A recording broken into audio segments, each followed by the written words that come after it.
I'm here today to talk to you about easeful living, and I can't help but channel my inner teen as I was very attracted to listening to the Beatles. And I didn't realize it at the time, but what I reflect on now is that at the time, I really enjoyed listening to that level of vibration, that level of sound that really raised my spirit. It made my spirit soar. Even when I listened to more of the melancholy work of the Beatles, I think what it really did for me was help me presence this deep well of self-compassion that was just available, always there. And in this world of social media and uh, often a real strong pull for external reinforcement for about how you're perceived, about how you're liked, or how much love you're perceiving from the world around you. It's really important to take stock of the fact that when we can toggle our nervous system to a level of ease, we have so many internal resources that we can access instantly. Just like for me, the instant connection with the Beatles raised this vibration and gave me an instant experience. I could go from like just, being um, wrapped up in anything to then just hearing that familiar tune. And I think what I loved about the Beatles is the lyrics are so simple. So you don't need to be a genius to catch on to the lyrics. And what I love about easeful living and what I'm talking to you about today is that you can be a total hack and still have access to easeful living. What is easeful living? It really is about this toggle between your nervous system of reactivity and receptivity.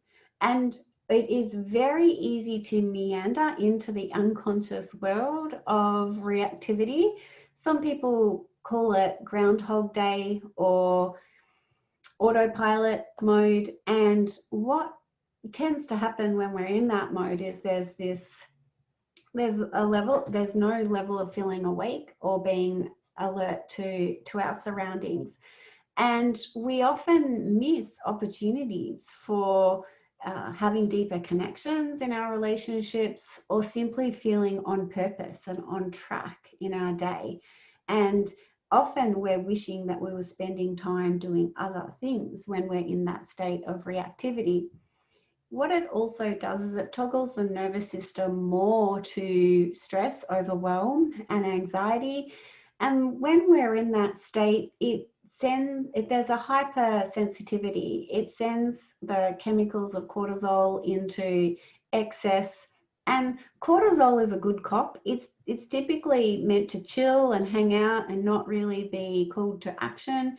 And when that's the case, because we are meant to toggle into rest and digest or more of a receptivity mode, but when we're not toggling there as much throughout the day, we're toggling more towards reactivity, and cortisol is not doing its duty to mop up the neighborhood of its pathogens and toxins. So that's hence why stress, anxiety, overwhelm as a norm in our day-to-day life is definitely a precursor to disease. And most people, everybody, I would imagine, really wants to orientate to a level of optimal energy, vibrant health, and also just feeling in relaxation and contentment and orienting towards joy. So when we wake up in the morning, it is great to notice whether we are orienting toward joy. If that seems a little out of your grasp or a little far-fetched or a little woo-woo, just noticing if you are actually stepping into reactivity, if you are feeling a little rushed into the day. One of the best practices, most simple life hack that I can share with you is this act of noticing, of cultivating your attention on the breath. And the breath is going to be one of your greatest tools in the tool belt to allowing you to tune in. And when we do that, it has an advantage because when we are using our senses, then we actually dampen down the thinking part of the brain, which will put the thoughts and any stress, overwhelm, or anxiety into the background. Don't get me wrong, your thoughts are never going to go away, and nor do we want them to, because they are important for us when we're in the receptivity state. Thoughts can be our poison when we're in the reactivity mode, because we may feel jarred because we don't have the room or the space or the capacity to digest or process the said thoughts. Or in the receptivity state, we can watch and we can be an observer, and we can start to unpack what's true and what is causing us unnecessary focus and attention that's not warranted. So when we have clarity, clarity is often what creates a clearer lens to see a true picture of what is, rather than creating those little stories or distractions that keep us from really seeing our true vision, our true experience, or our true belief system. So in order to feel ease in your day, one of the great ways that you can rewire yourself is with the breath. And the breath is a great tool. You want to make a marker for the breath. Waking up is easy because that's the preceding action. I wake up and I take 3 breaths. Now, you might think that sounds ludicrous because I take 3 breaths regardless of whether I am noticing or not.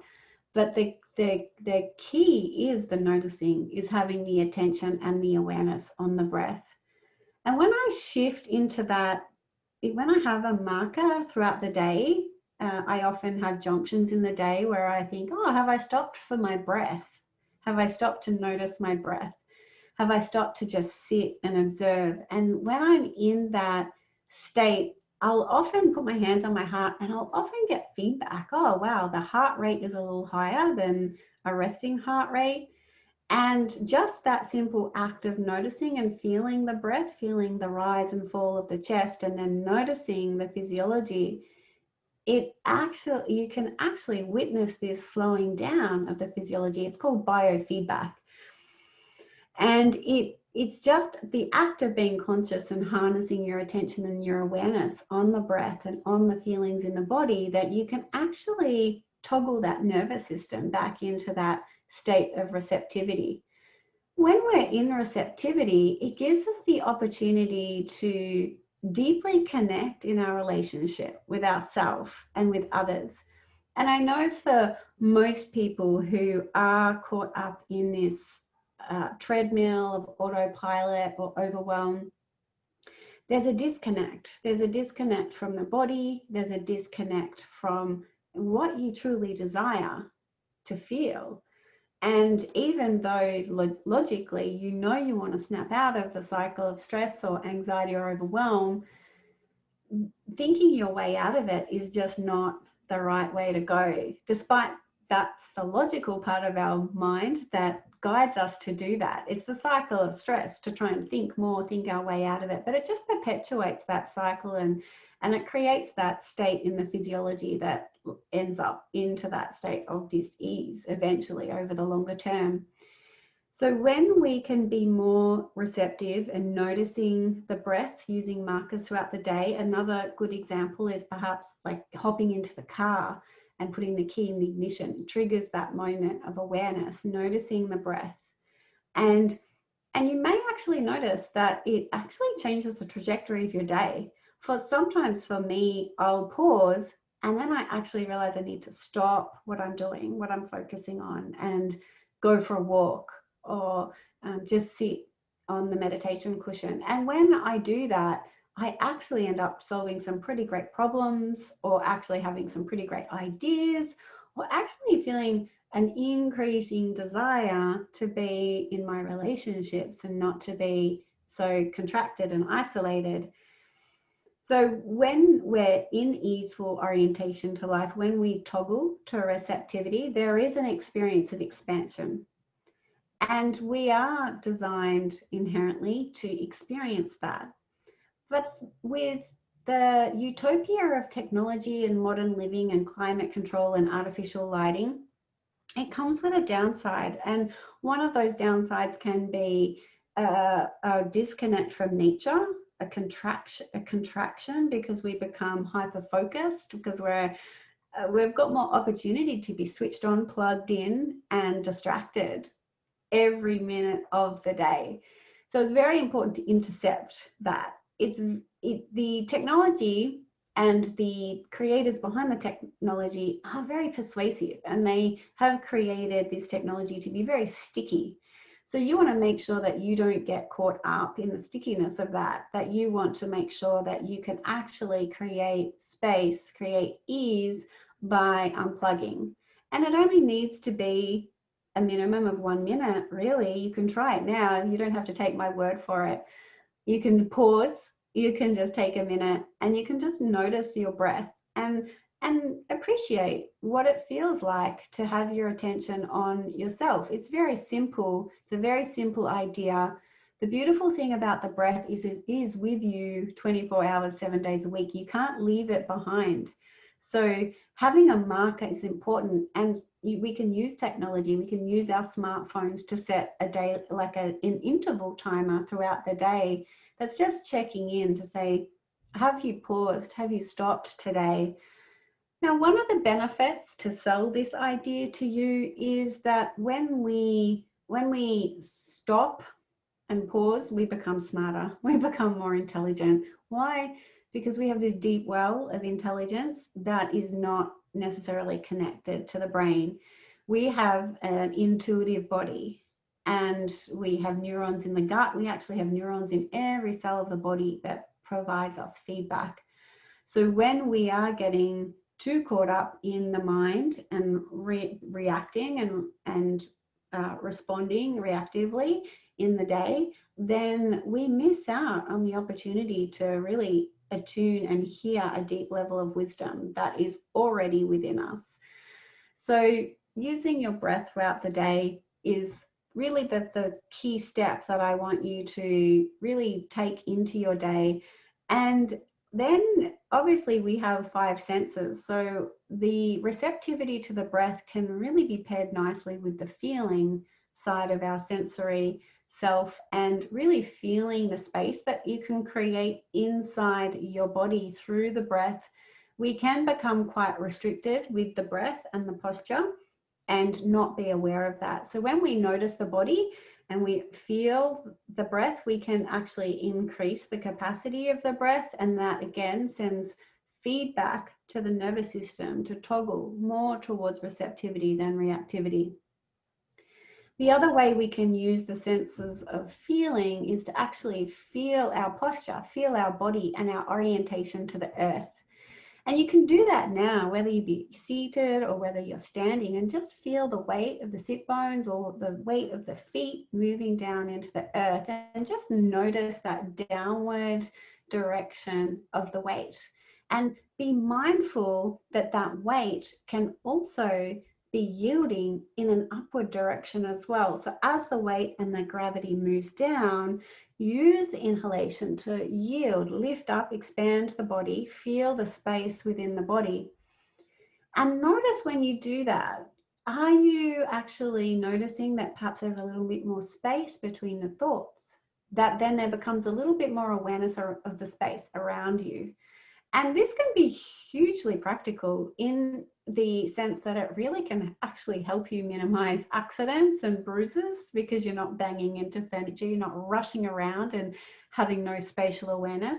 The space that you fill up in this precious body, and living in relationship with the intrinsic blessing of all the material possessions around you, and all the gifts that life gives you, the opportunities. There's a relationship with space, and your space pays a resonance.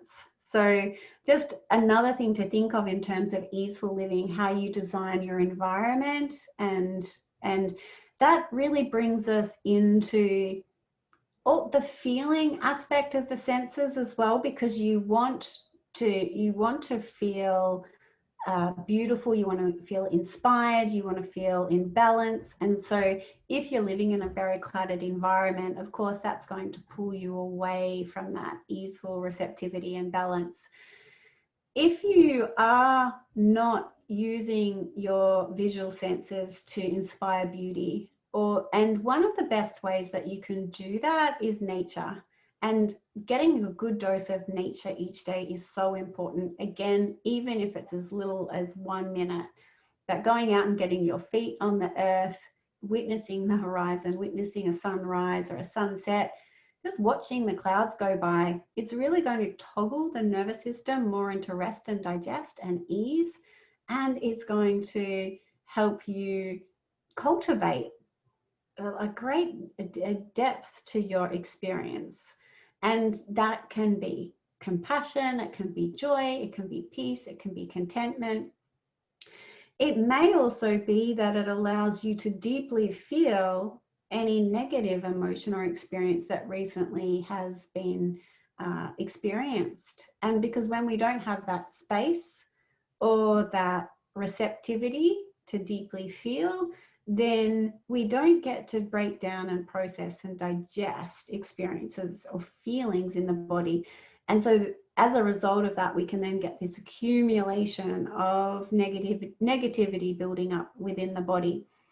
Whether we're aware of that or not is a different question. And there certainly is, for some people who even train themselves into willpower or affirmation, there's definitely something in that that can be inspiring. But there's also, without this receptivity, without deeply listening to your intuition or really receiving the expression of other people, deeply listening for any warning signs of stress, overwhelm, or anxiety, and then learning how to tune into that and process and digest, it really does short circuit your ability to think clearly, to have clarity, and to feel easeful and content.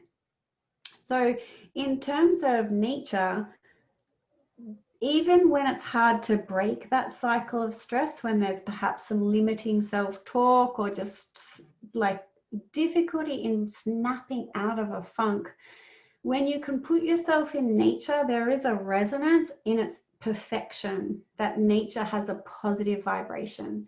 So you don't have to do anything, you don't have to think a certain way, you don't have to speak a certain way, you can just put yourself into nature and just experiment with that and just feel how that can perhaps be an antidote to a resonance that just doesn't need to take space in your life, in your body, in your mind, in your emotions, in your intuition.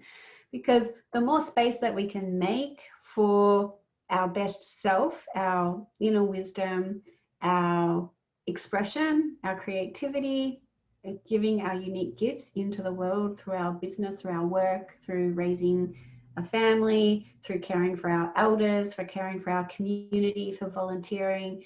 There's a lot at stake when we're in reactivity mode, and we miss so much. We tend to sometimes even catch ourselves in this survival mode, like just doing, getting through one activity after the other, and not necessarily making good choices as we go through that time and space. I hear from a lot of people who feel like they're on autopilot, that they're just repeating patterns, whether it's bad food choices, whether it's not moving their bodies the way that they would like to, a whole variation of patterns that are not making it easy for you to be in a state of receptivity and ease. So in terms of coming back to the senses, we've talked about the breath, we've talked about using your feeling body, your sight, and the other thing I want to talk about is the sense of taste. The sense of taste is very important. And when we're nourishing ourselves with food, and particularly plants, we want to make sure that we are truly tasting. We want to taste sweet, we want to taste salty, we want to taste bitter, we want to taste astringent, we want to taste pungent, and we want to taste sour. You might be thinking, wow, that's a lot. And that requires an attention. It requires you to really tune in. And it's through those taste buds and that receptivity that actually creates optimal digestion. So for a lot of people, and digestive issues are certainly up there as a significant issue and the root cause of a lot of autoimmune issues today. And so one of the things people are busy thinking about what they're putting in their mouth and at what time they're eating and what portions they're having, but are not necessarily receptive to what happens once you put that in your mouth. And you might be deeply engrossed in conversations or watching a TV or just zoning out. And that in itself has implications and puts us into that reactivity mode. So the way that you taste your food may, as healthy as it may be, can actually be causing stress, anxiety, and overwhelm in your life. So I want you to really experiment with this idea of receptivity. How can you really open your perspective? And curiosity is a really great an adjective, if you like, to really explore over the next week as you go through these markers of tuning into the senses and thinking about integrating it into your daily routine, your daily rhythms. And I'm excited for you to start to feel like you can take back some control of your time, because when you have your attention on yourself in this way, in these moments, it actually opens up time and space. And that's exactly what I loved about rocking out to the Beatles. It put me into this expansive space where I lost any perception of regional, local time and space. It really kind of zoomed me out into the universe and created this sense of expansion. And with that expansion, the yogis will tell you, is a true experience that can be cultivated on a daily basis. And it's described as bliss. It's something that you may be able to tangibly recall from being in a conversation with a loved one, or getting lost in a creative project that really just zoned you into this amazing experience where you lost your sense of time and space. That's called being in the mental flow. And that is really good for our health and our vitality and our well-being. So the more that you can really be in your sensory world, the more that you can cultivate activities that bring pure joy and love into your life, then you likely, when you're more in the receptivity state and using your breath, using nature, using your schedule to pause and stop and tune into your senses, you're more likely to fit those very joyful activities into your life and make better choices. As I said, those people in reactivity mode, most of them are wishing they were doing something else. So one of the greatest things about being in the receptivity mode, and it's not something that you can do perfectly, but it's the ability to toggle. It's important to be in reactivity mode. We need that fight or flight activation so that we can keep ourselves safe.